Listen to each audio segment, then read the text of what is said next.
You're listening to the weekly Perplex. God help you. Yeah!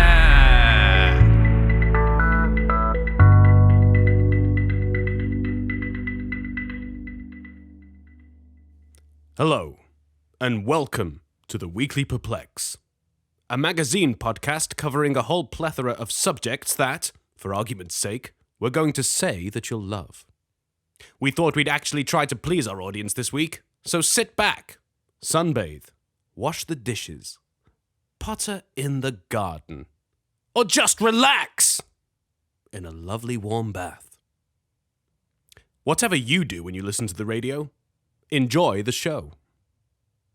A slight disclaimer: this show may require somewhat more concentration than a TikTok video. However, we have helpfully set up a hotline for any critics that we may have. You simply dial a 9, then a further 9, and finally a 9. Ask for an ambulance, because you will need one. A further disclaimer: the former disclaimer was a joke disclaimer. However, this, the current disclaimer, is a real disclaimer. This one being the one informing the listener of the joke contained within the aforementioned disclaimer. And now it's time for our TWP News exclusive with special reporter Barnaby Jago.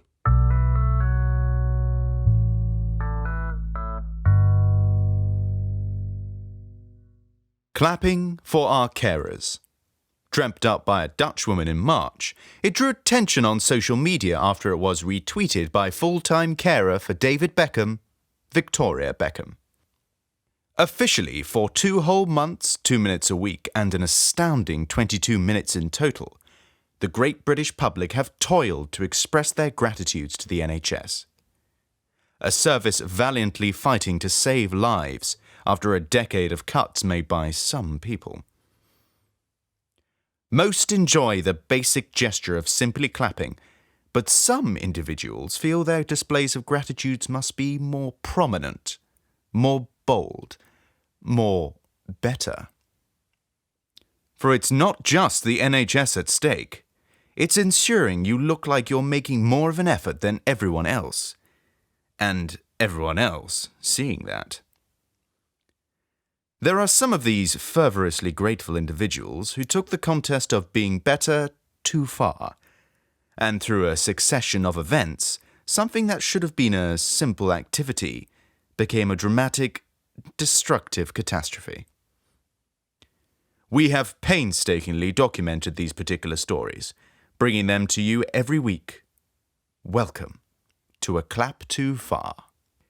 This story comes from Jim Walker in Bolsover, former Labour voter who switched political sides this election. We interviewed Jim about his explosive experience.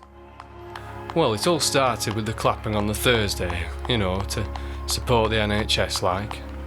Those nurses and doctors are risking their lives to save people like me, and clapping gives a nice feeling of helping them back. Anyway, I decided instead of smashing my hands together repeatedly, I'd bang a pot and pan together instead. The thinking was, by being louder than everyone else, the NHS staff would know that I was pushing the boat out that little bit further to help.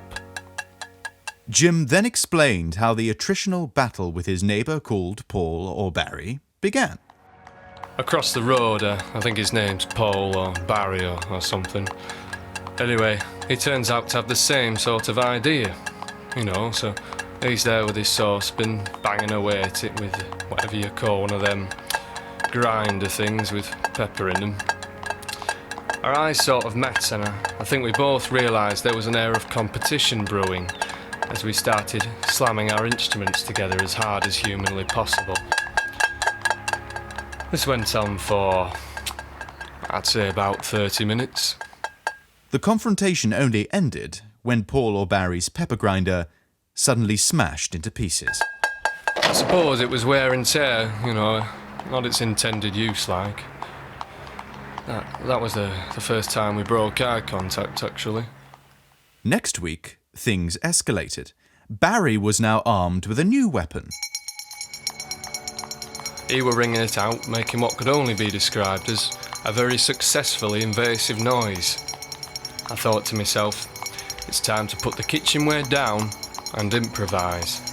I needed to outdo this latest move of Paul's to show appreciation for our crumbling National Health Service. So I went over to my car, kicked it, and set the car alarm off. Drowned out everything, that did. I could see his face. Not happy. Looked like a livid town mayor with that bell in his hands. A week later, with disaster looming, the battle enters its final phase. Find out what happens later on in this podcast. Quote of the week. Even a hot, solid 10 will still block a toilet. Stay humble. And if you want to avoid this, stay hydrated.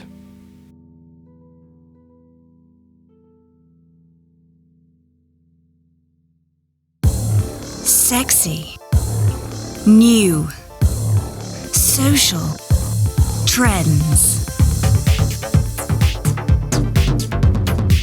It's time now for social trends, because you love social trends, don't you?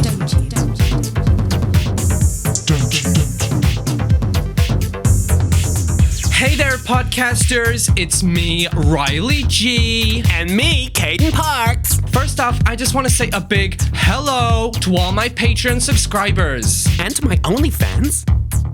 We're two big Instagram influencers. And we've collaborated together to bring to you all sorts of discussions on social media related content.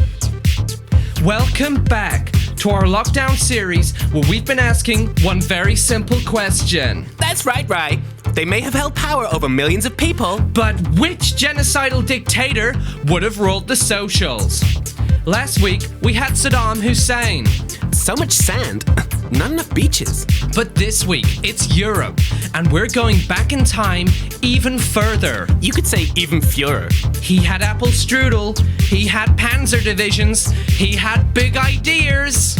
Hitler!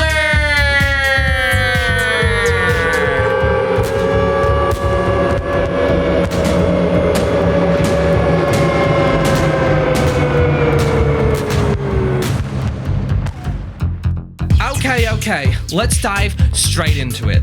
You want to invade the socials? You need four. You need 4 big victories. You need vibe, you need story, you need fashion, and you need friends. Let's start with fashion.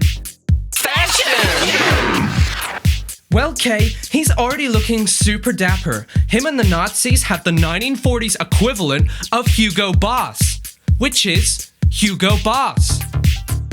What is not to like, Rye? Say what you like about those guys. Those uniforms are slimming, stylish, and sexy. You see a Nazi on the dance floor? They stand out. Too right.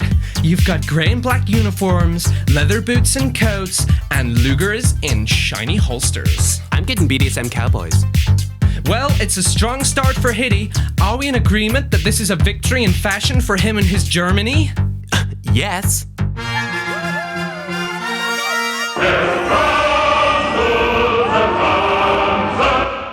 Honestly, can I just say, I see him up there with Cardi B already. Oh my god, Kay. Wouldn't they look so cute as a couple? Right on, right. I totally ship them. Now, let's see how he rates with his vibe. Well, I mean, we all know the mainstream Hitty. He's commanding armies, shouting, shaking his fists a lot, taking recreational crystal meth, and generally killing most people. Bad boy vibes, for sure. Then you got the other side of him, which is an artist doing cute little paintings. He's great with dogs, and, I mean, do you notice in the footage of his speeches how all those body movements are actually a physical theater performance? I mean, he knew miming was such a powerful way of getting his messages across. Right on, right. As much as we all love a bad boy, all people know about is one of the most evil men in history, responsible for the biggest conflict the world has ever seen, and the deaths of hundreds of millions of people. No one talks about these 3 nice things he did. So, vibe-wise, he's an artist with a mean streak. Him as Jack in Titanic. And he's an animal-loving / theater kid homicidal fascist. Honestly, get him a selfie with his dog. He's gonna be bringing in the ladies fast. And finally, we gotta remember, he's a motivational speaker. Do it for the gram, do it for the fatherland. Deutschland über bitches. Riley, I love it. Just like his beloved Germany, Hitler's coming in strong AF right now. That's another victory for the Third Reich.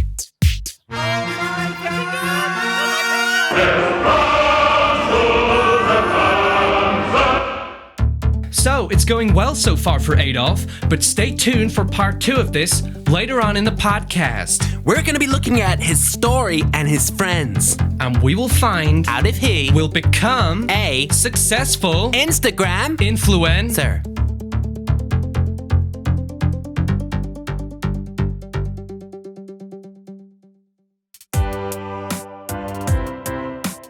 William's Opinions. Hi there, I'm William, a young conservative and aspiring politician.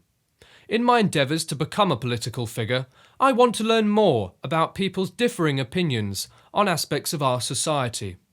Welcome to Opinions.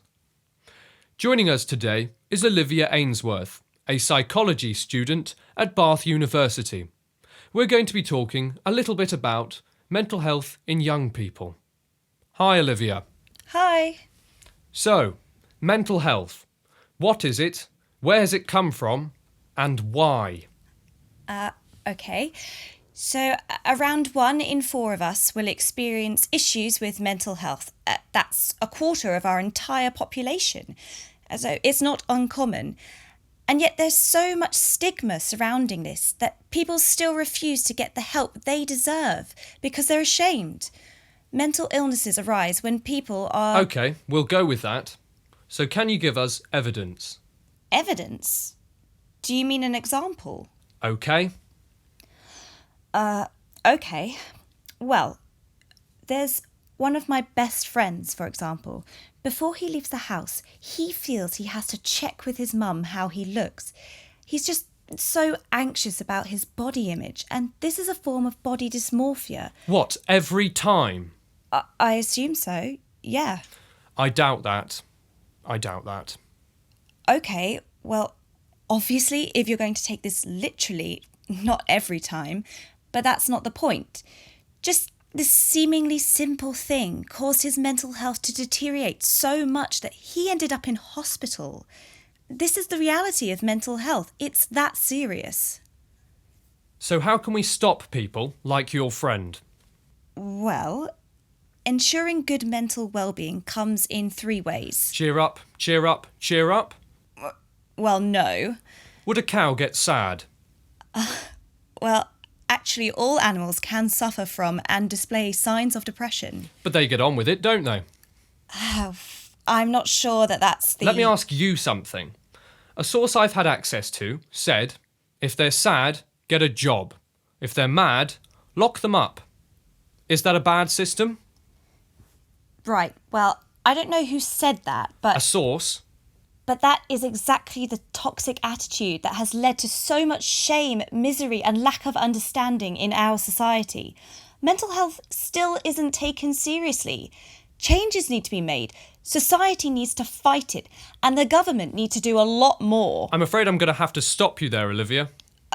I'm sorry? That's it. Thank you for stopping. Do you have many friends? What? What do you mean? It's just that these views are just classic red flags of someone whose loneliness has led to extreme... I have lots of friends. Thank you for sharing your opinion with us, Olivia.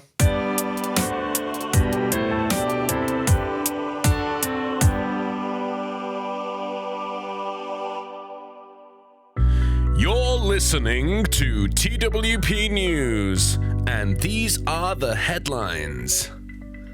First, we have some breaking news. It's too late. It's too late.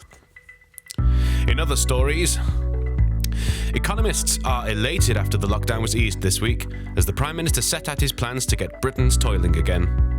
Levels of toil had reached dangerously low levels last month, as the public were far too busy not dying and not spreading disease to realise that capitalism is rather poorly as well. After the embarrassment of early March was rectified when Boris Johnson confused epidemiology for eugenics, there may be further changes in the government advice surrounding face masks. In March, we were told they are largely useless to the general population, or even dangerous in some reports, but apparently now there is a little-known thing called asymptomatic transmission. Little known in Downing Street at least, as the rest of the world knew about this in February. The government has also stopped comparing the slides of other countries' progress with the coronavirus in its daily briefing, something it had done since day one. Possibly because they were not very useful in the first place. Or it could be that now that the UK has overtaken almost every other country on the chart, it's become slightly less impressive. The government was, however, pleased to announce that the completely unforeseeable epidemic in care homes has dramatically slowed down, given that the care home residents affected are now either safely recovered or safely not in the care home anymore. A combination of Brexit and the pandemic have left Britain's farmers without a migrant workforce, people who are vital to picking the nation's fruit. However, following a plea from Prince Charles asking the army to help, Operation Desert Storm will begin tomorrow. In science news, anosmia is being officially listed as a symptom of COVID-19. Scientists have told Public Health England to wake up and smell the coffee. And if you can't smell the coffee, you may have the virus. And finally, teachers across the country are reportedly delighted to have been promoted from trusted and beloved educators to national heroes. As this week, those lovely germ-ridden fleabags we call children are to be cautiously herded into tiny rooms and kindly asked to not act like children. For 6 hours. There's just enough time for Money Matters. Yes, money does still matter. And those were the headlines. Don't blame me.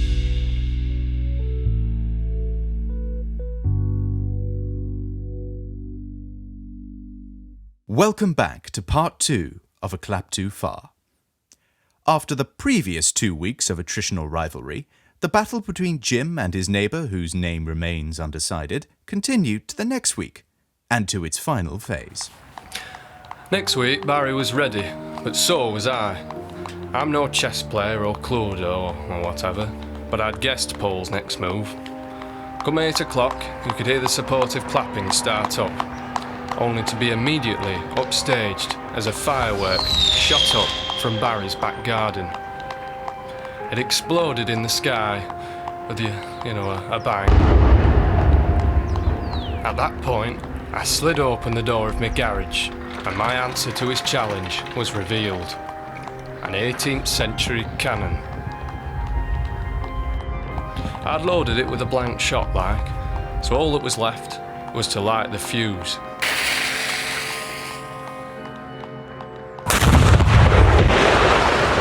Problem with 2-century-old cannons that have been bought illegally on the dark web is that I can say it's no IKEA flat pack. With no instructions and the fact I already struggled with the simple assembly of my Cragster coffee table, there was only one way the management of this explosive killing machine was going to go. A popular beginner's mistake, with a cannon, is to overload the black powder, which, when ignited, can result in too great a pressure on the inside of the barrel, leading to the whole artillery piece exploding in the user's face. This is effectively what happened. Ears ringing and dazed, I stumbled out of what remained of my garage. I looked to my sides, only to see both of my arms conspicuous by their absence. Now I know, you see worse sights in local playgrounds, but it's always best to take precautions. And to get an ambulance. Only I couldn't ring one. Before you know it, Barry comes running over. Hey up, mate. He stops at a suitably safe social distance of 200 centimetres and looks at the sorry state of me. With a smile growing on his face, he says to me, "Fair play, lad. Fair play." We both grinned, and he dialed 999. So that were it really, off to A&E The doctors and nurses there were definitely moved. Although you couldn't see the expression behind their masks, I'm sure there were more than a few smiles and tears to the eyes. They had witnessed firsthand what lengths a member of the public would go to support them, and their overburdened and slowly collapsing place of work. there's just one more thing to complete this fairy tale ending. With my arms blown off, it's safe to say I can no longer applaud. But someone else can. Every Thursday, Barry now stands at the end of my drive and claps for me. It was a journey for both of us, and I think we'll be able to look back on this with a smile, knowing that when the NHS was practically on its knees, we both did our bit. Join us next week for another Clap Too Far. I just don't agree. It's an absolute load of I have something to say. I've got to say what I'm thinking. I don't like you. Now listen here. It's not enough. This is what I think. It's time for your thoughts.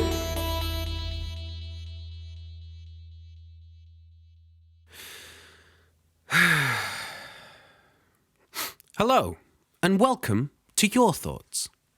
This is the part of the show where you phone in to tell me what you think about the news. Because everyone's got an opinion, haven't they, these days?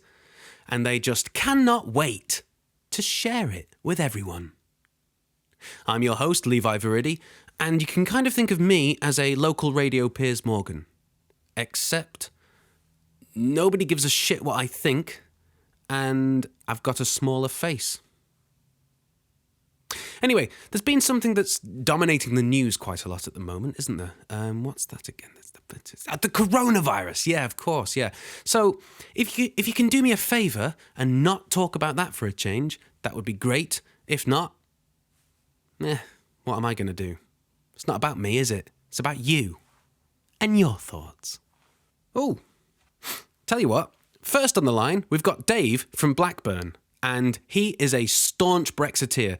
Former listeners will have known him from the past, and you couldn't get the guy to shut up about Brexit.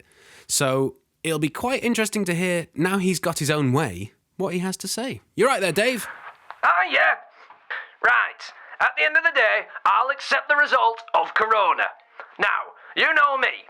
As a passionate vote leaver, I've always thought it's very important to remain truthful and clear. Okay. This is where I'll hold my hands up and happily be the first to admit I'm not from China. But those lads haven't had any democracy in so long, the fact they voted Corona needs to be respected. Now, I don't think I would have voted Corona myself, but at the end of the day, Corona is what we've got, and we've got to knuckle down, accept the result, and make it work.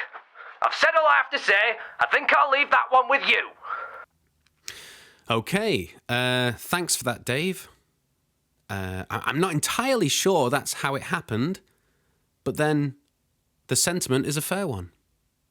Right. Next on the line, we've got Dion from Manchester. How you doing, Dion? I'm good, thanks, Levi.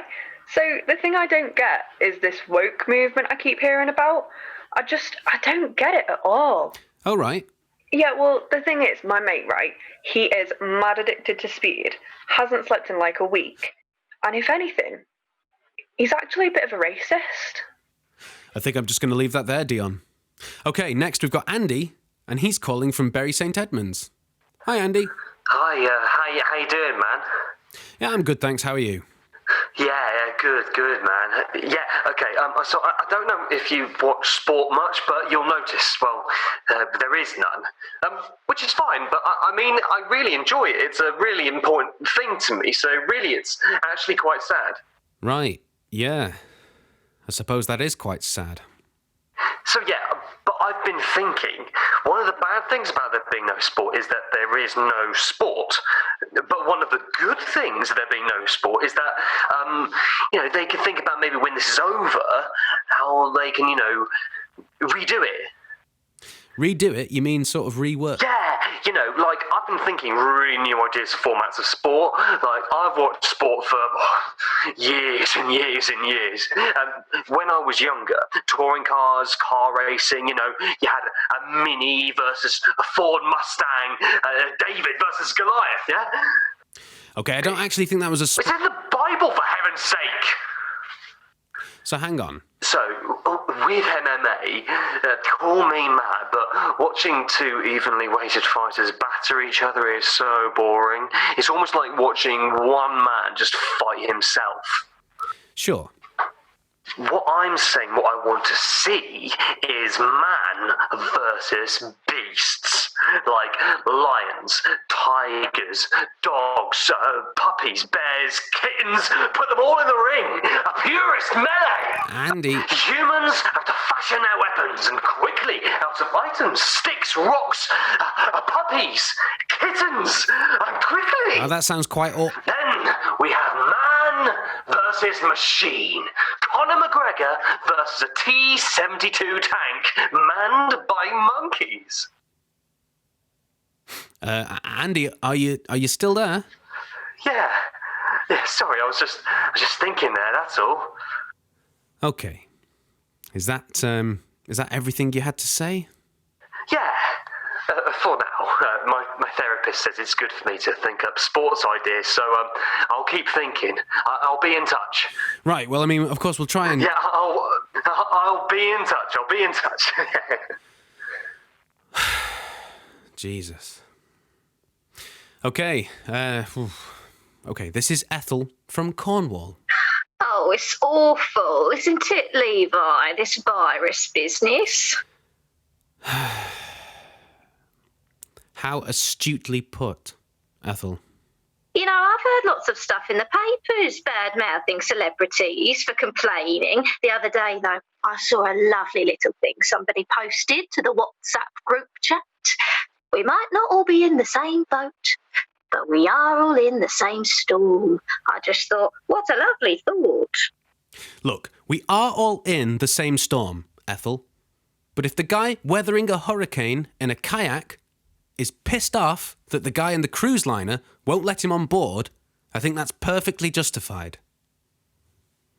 What's a kayak? In a hurricane? Fucking useless, Ethel. Okay, there's time for just one more caller, and the line is pretty bad on this one, but he's tried to get on so many times, and I feel bad just cutting him off every week. So bear with us. This is Jason from Liverpool. How you doing, mate? All right there, leveler. Yeah, this fucking virus is a load of shite. Me hair looks like a fucking prossy's pube nest, and I'm fucking sick of having to queue for lager at the Spa half an hour yesterday, and I'm fucking sick of it. Oh, I know what you mean, mate. It's starting to grate on me as well.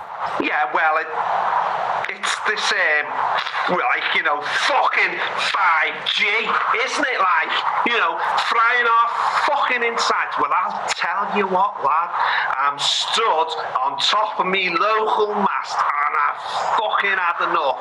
Yous ain't gonna fry my fucking brains, lad. Fuck you, fucking cockhead. Yous ain't gonna fry my fucking bloody southern bloody bastards. Yeah, fuck as far as I... Well, I think we've lost Jason there on many levels. But it seems quite an apt way to end the show. So, yeah. Thanks for your time. Make sure you phone in if you have thoughts. And... oh, sorry. Yeah. If you or anyone you know has been affected by the issues raised in the show, then please give us a ring, because it does make for great radio. Hello? Hello? Hello? Hello? Hello? Hello? Frank? Is that you? I just don't like him, you know. Who, Frank? Corbin. I just don't like him.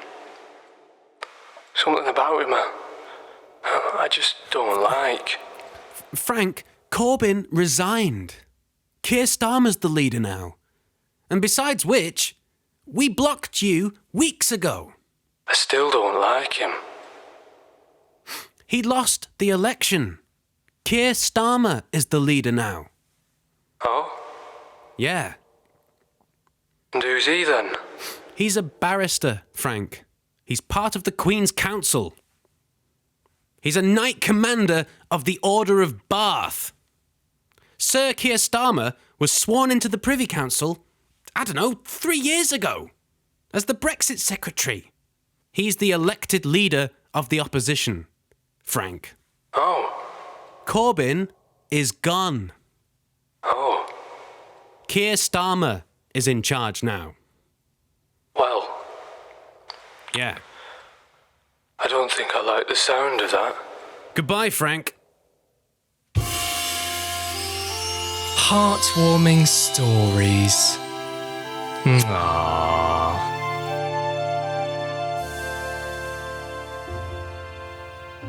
Hello again. This week's heartwarming story is from Katie in Somerset. Lovingly read by me, Charles Thompson. A few days ago, Katie was relaxing in her chair with a cup of tea, about to have a nice read of her book. She glanced out of her window only to see her 85-year-old neighbour Gladys, who was standing quite still in her garden next door. The old hag's eyes were fixated on the sky, and she had a worried expression on her face. Calm down, Gladys. The Luftwaffe aren't coming back to bomb you. Katie, being the nosy cow she was, went next door to find out if her neighbour had turned senile. When she arrived at the scene, Gladys turned to her and began to explain what was going on. Oh, that's good. She still had her brain then. Gladys gestured up into the tree in front of her, where a small tabby cat could be made out. Yes, that's right. Gladys's fucking cat had got stuck up a tree. Gladys didn't know what to do, as back in the day she had loved climbing, but that was back in the 1940s, when her joints weren't made out of dust. On the other hand, Katie was afraid of heights. Oh, poor Katie. But she cared for this little old woman and this stupid cat. The cat's name, which is included here for no benefit of the story, is Benedict. Katie knew she had to act. She didn't have a ladder, so using all her initiative, she fetched Gladys's wheelie bin and placed it against the tree, making sure, and I quote this directly, that it was properly level and stable. Katie then slowly and carefully climbed up onto the bin. Gladys was worried. Shut up, Gladys. As Katie reached out to grab Benedict, who she says was meowing in distress. Teetering on the edge of a well-balanced wheelie bin, Katie managed to get hold of the little shit by the scruff of his neck, and then slowly but surely she lowered herself back down to the ground. Gladys was so relieved, and so was Katie. Great! Katie looked back up at the really tall tree and realised something. To save this little creature, she had defeated her fear of heights. Oh, well done, Katie. Would you like a medal? What a saint. Oh, you've really changed the world now. Instead of a medal, Gladys offered her a cup of tea, which, given the circumstances, was the highest sensible reward for what was such a trivial 5-minute task. Thanks for that story, Katie. That's the end. Hope to see you next week. Goodbye.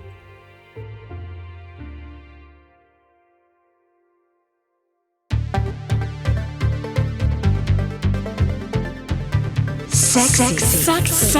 News. Sexy. Social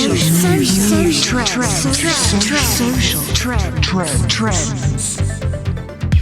Hey guys, welcome back. It's time for the rest of our lockdown series episode, Which Genocidal Dictator Would Have Ruled the Socials?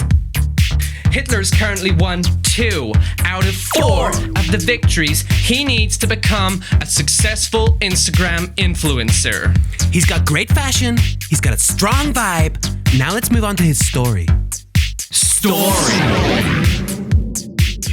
Alrighty, so we all know if you want to be popular, you gotta be an interesting person with lots of cool content to make everyone wish they could be just like you.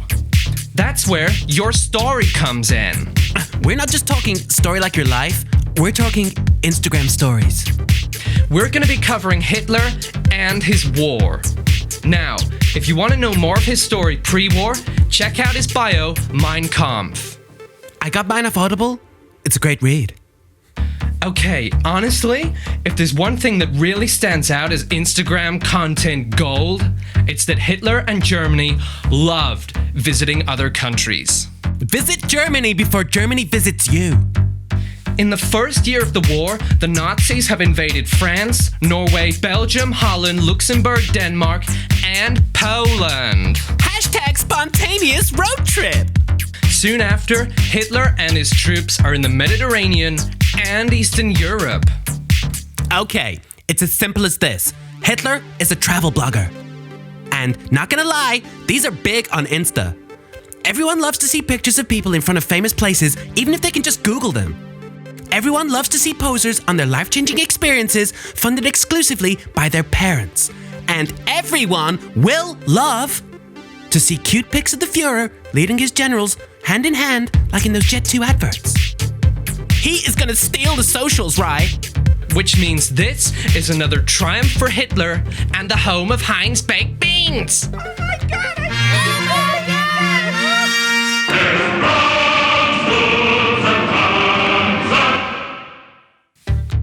Finally, we're moving on to the thing that everybody needs. Friends.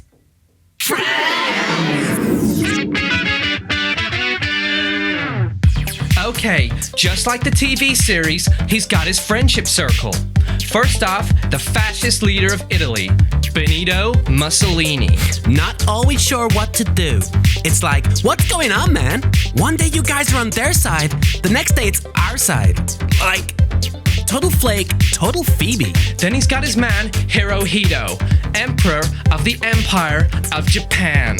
Cute movie nights in, eating ice cream, watching anime. He never gave up, just like Ross. Ross never gave up on Rachel. 2 nukes! 2 nukes, Rye! That's what it would take for Ross to give up on Rachel! Hermann Goering, commander of the Luftwaffe. The guy's basically a child. Definite Joey. Heinrich Himmler, Hitler's secretary. But more importantly, bestie, friendship goals, Chandler. Okay, he's got his amigos. That's definitely a 4th and final victory for Hitler. That makes him a successful Instagram influencer! Woo!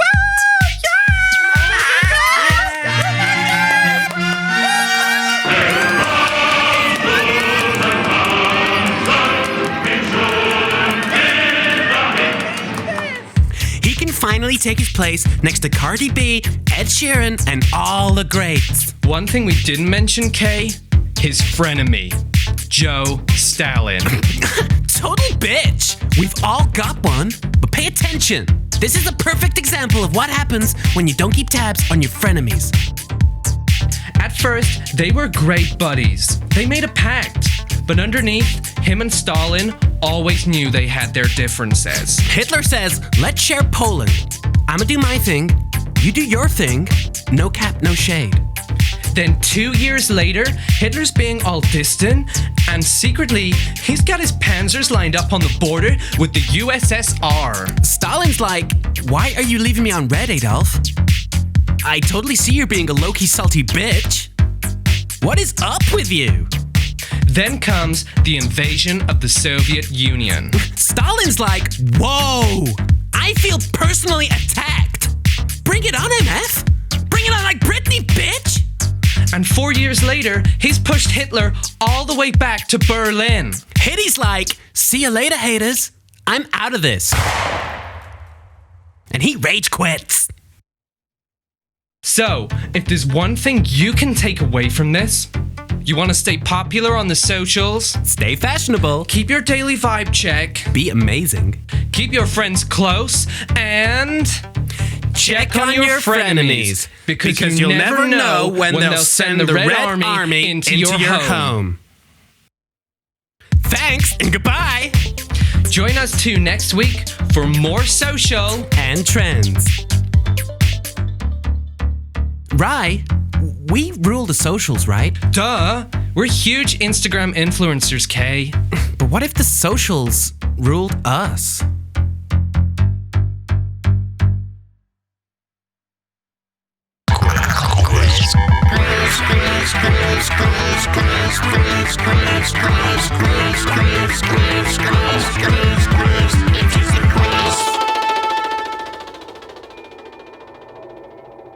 Hello. Welcome to The Quiz.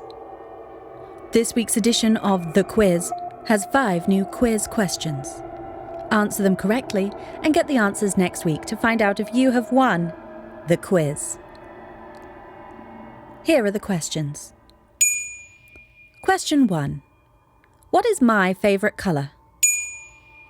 Question 2. At what age do you become irrelevant? Question 3. How many Toby jugs can you fit into a Ford Cortina? Question 4. This refers to question 3. Why on earth would you do that? Question 5. Papua New Guinea or Papa Don't Preach? Those are this week's questions. These are last week's answers. No Way, A Lemon, Stephen Merchant, 9 cream eggs, and Kick the Child in the Face. That's Kick the Child in the Face. Congratulations to the winners of last week's quiz who have won. Thank you very much, and please join us next time for the answers to this round and for another quiz.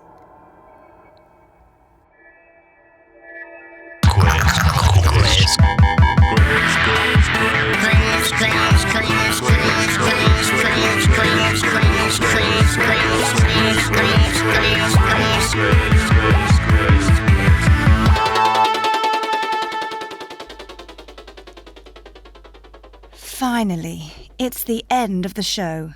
But not before we play a song by this week's budding artist. We like to support those trying to climb the ladder of fame with their talent, and our budding performing artist this week goes by the name of Ellie Pink Glitter. She was also the only entry.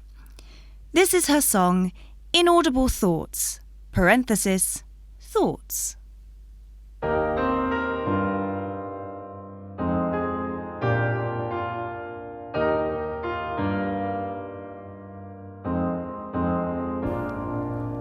And lastly, a word from the writers. All right. Yeah, nice one. See ya.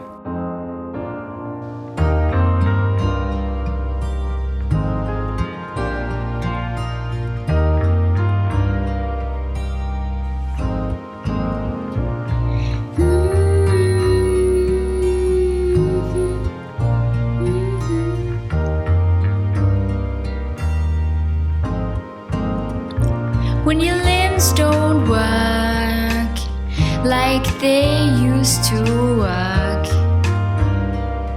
and your heart just can't be asked, I will leave your broken body, baby. When your body surely breaks, sweetheart, I will love you when you're 92. Even if you have a fall at 68,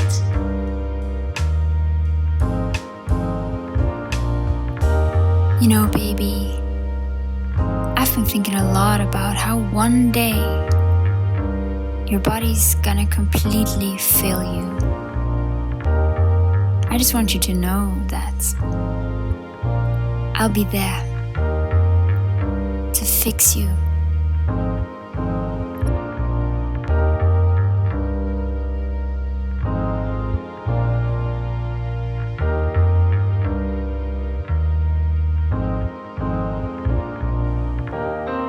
Although I'm probably not gonna be able to fix you. I'm not a doctor.